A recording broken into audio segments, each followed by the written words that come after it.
Bonjour à tous, c'est Khazar, et aujourd'hui, je tourne ma première vidéo, sans compter la vidéo de présentation. J'ai décidé de commencer fort avec le sujet qui me passionne le plus, la physique quantique. La physique quantique concerne tout ce qui est infiniment petit.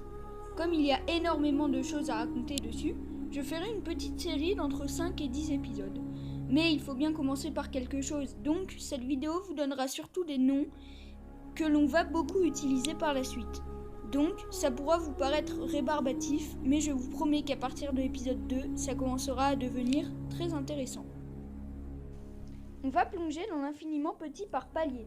On va commencer par le monde macroscopique, c'est-à-dire tout ce qui est à notre échelle, comme un chien, un gratte-ciel et même une fourmi.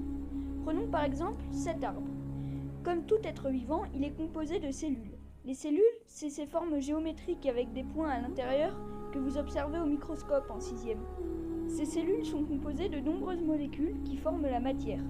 Elles peuvent être très petites, comme les molécules d'eau, ou très grandes, comme la molécule d'ADN. Ces molécules sont encore divisibles en atomes, et c'est là que l'on entre dans la physique quantique. Le genre des atomes et leur assemblement définissent la nature de la molécule. Un atome est composé d'un noyau, un agglutinement de protons et de neutrons. Autour de ce noyau gravitent des électrons. Comment ? Imaginez un aimant. Vous n'êtes pas sans savoir qu'il a un côté plus ou positif et un côté moins ou négatif. Le côté positif attire d'autres aimants, qui eux sont négatifs. Eh bien, pour l'atome, c'est pareil. Les protons sont chargés positivement et les électrons négativement. C'est leur charge électrique. Les neutrons n'ont pas de charge électrique. On dit qu'ils sont neutres. La nature de l'atome est déterminée par son nombre de protons. On peut retrouver tous les atomes sur la table périodique des éléments, ainsi que leur nombre de protons. On peut encore casser un proton ou un neutron. Il y a à l'intérieur 3 quarks de 2 genres différents, les up et les down. Un proton contient 2 quarks up et un quark down. Un neutron contient 2 quarks down et un quark up. Est-il plus petit ? Peut-être, mais les scientifiques n'en ont jamais prouvé l'existence. Maintenant qu'on a vu les particules de matière, les fermions, passons aux particules de force, les bosons. Il y a 5 bosons différents. Le photon, qui est la lumière, les ondes radio ou les ultraviolets. Le gluon, qui colle les quarks entre eux. Le boson W plus ou moins, qui a un rôle très particulier. Le boson Z et enfin le boson de Higgs, qui donne leur masse aux particules. Tous ces bosons, mis à part le boson de Higgs, sont porteurs d'une grande force. Dans l'univers, il y a 4 grandes forces. La force électromagnétique, portée par le photon, l'interaction nucléaire forte, portée par le gluon, l'interaction nucléaire faible, portée par le boson W plus ou moins et le boson Z, et la gravitation, dont on n'a jamais trouvé le porteur. Existe-t-il seulement ? Il y a aussi d'autres particules, comme les neutrinos.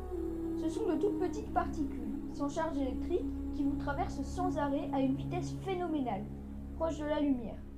Ces neutrinos ont la particularité de changer sans arrêt de saveur.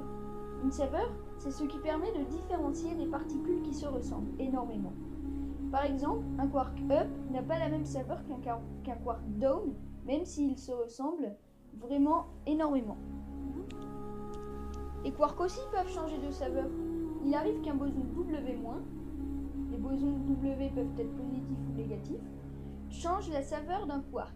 Par exemple, imaginons un neutron, donc 2 quarks down et un quark up. Un boson W change la saveur d'un des quarks down. Il y a alors 2 quarks up et un quark down, ce qui en fait un proton.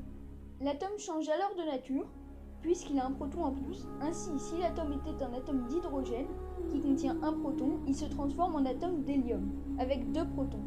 La molécule qui renferme l'atome change donc elle aussi de nature, et la réaction en chaîne peut encore se répercuter.